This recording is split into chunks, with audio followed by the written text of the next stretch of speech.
Era baru PDIP segera dimulai setelah Hasto ditahan KPK dan tersingkir orang-orang dekat Hasto dari jajaran elit PDIP.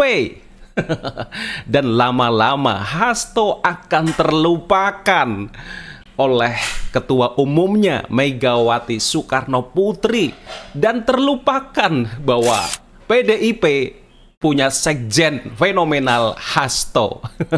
Ini menarik menurut saya. Ada beberapa peristiwa yang bisa menjadi argumen dari statement saya di awal, yakni tentang penunjukan juru bicara baru di PDIP, yakni ada Ahmad Basarah, kemudian juga ada Roni Talapesi yang selama ini lebih kalem ya, lebih elegan, yang tidak suka nyinyir menyerang pihak lain.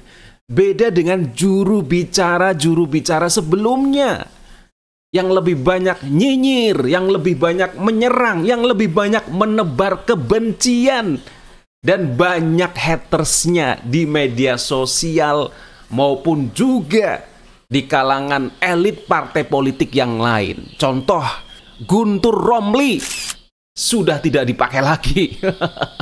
Deddy Sitorus ya. Kemudian Ciko Hakim, Adian Napitupulu, dan ada juru bicara muda yang persis Hasto ya. Hasto mudanya PDIP, yakni Aryo Seno Bagaskoro. Nah, kayaknya Megawati sudah tidak lagi percaya kepada mereka. Artinya statement-statement penting ya tentang peristiwa yang terjadi, menanggapi tentang berbagai isu, tentang kebijakan dari PDIP, itu dipercayakan kepada dua juru bicara baru, yakni Ahmad Basarah dan Roni Talapesi.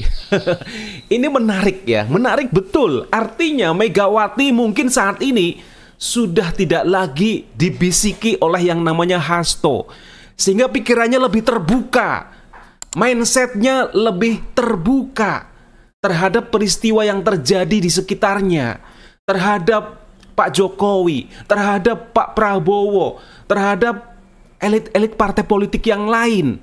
Setidaknya ini tercermin dalam beberapa statement yang disampaikan oleh Ahmad Basarah.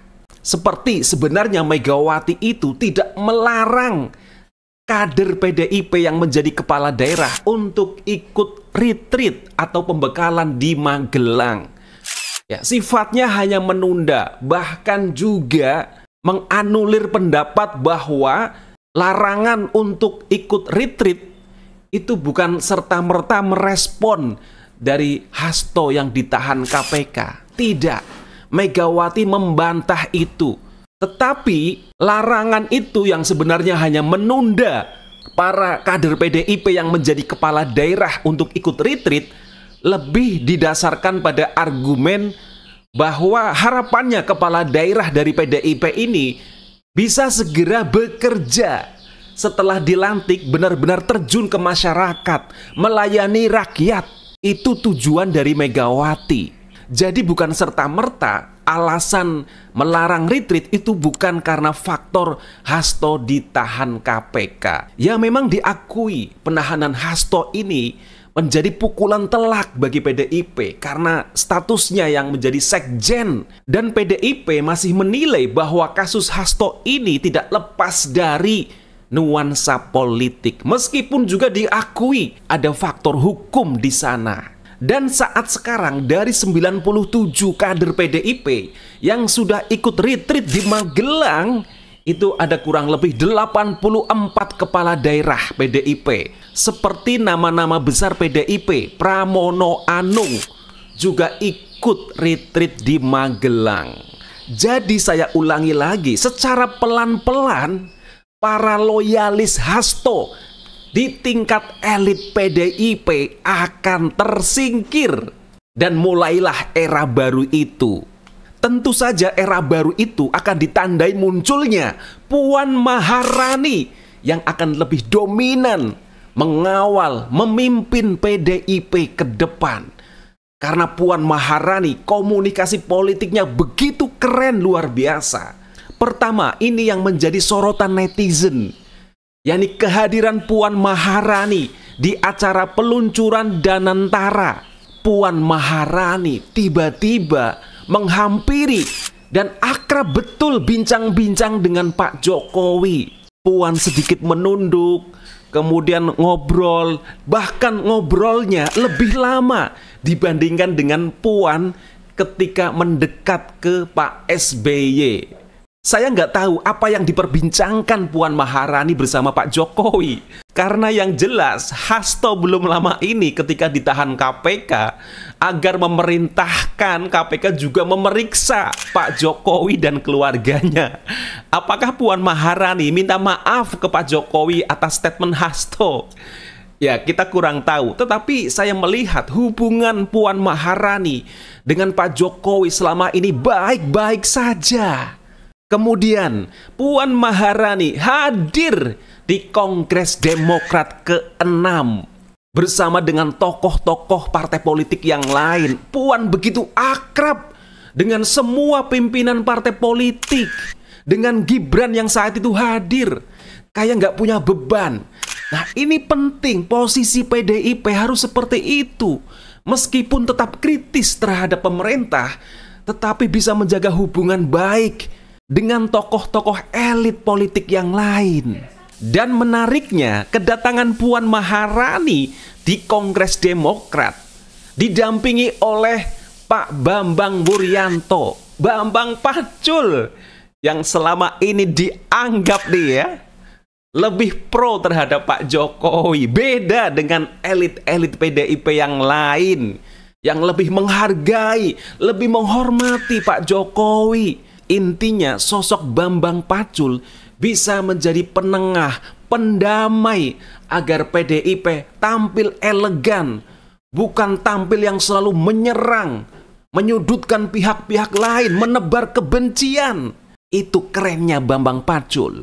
Kemudian tokoh-tokoh PDIP yang lain yang dianggap sebagai titik balik munculnya era baru PDIP adalah kehadiran Pramono Anung. Saya yakin Pramono Anung ini sudah menjelaskan, sudah membisiki Ibu Megawati agar lebih bisa menjaga hubungan baik dengan siapapun, termasuk juga dengan pemerintahan Pak Prabowo. Sehingga Pramono Anung ini menjadi jembatan bagi PDIP dengan pemerintahan yang sekarang. Ini juga dipertegas ya oleh juru bicara baru PDIP bahwa hubungan Ibu Megawati dengan Pak Prabowo itu baik-baik saja. Artinya barangkali Megawati ingin mempertegas bahwa PDIP tidak mengambil posisi oposisi terhadap pemerintahan Pak Prabowo. Berbeda dengan opini narasi-narasi dari orang-orang dekat Hasto. Seperti yang saya sebut, ada Guntur Romli, Deddy Sitorus, Ciko Hakim, Adian Napitupulu, Aryo Seno Bagaskoro. Itu adalah orang-orang dekat Hasto yang selama ini menarasikan, mengasumsikan PDIP seolah-olah menjadi musuh dari Pak Prabowo, dari Pak Jokowi, juga dari elit-elit partai politik yang lain. Jadi kita akan melihat ke depannya, apakah PDIP akan benar-benar melupakan Hasto Kristianto yang saat ini menjadi tahanan KPK, yang nanti secara pelan-pelan pengaruhnya tidak lagi signifikan di PDIP, termasuk orang-orang dekat Hasto pun di PDIP akan berpaling karena saatnya era baru PDIP dimulai. Sosok Puan Maharani, sosok Bambang Pacul, dan sosok Pramono Anung. Inilah opini pribadi saya. Terima kasih dan sampai jumpa.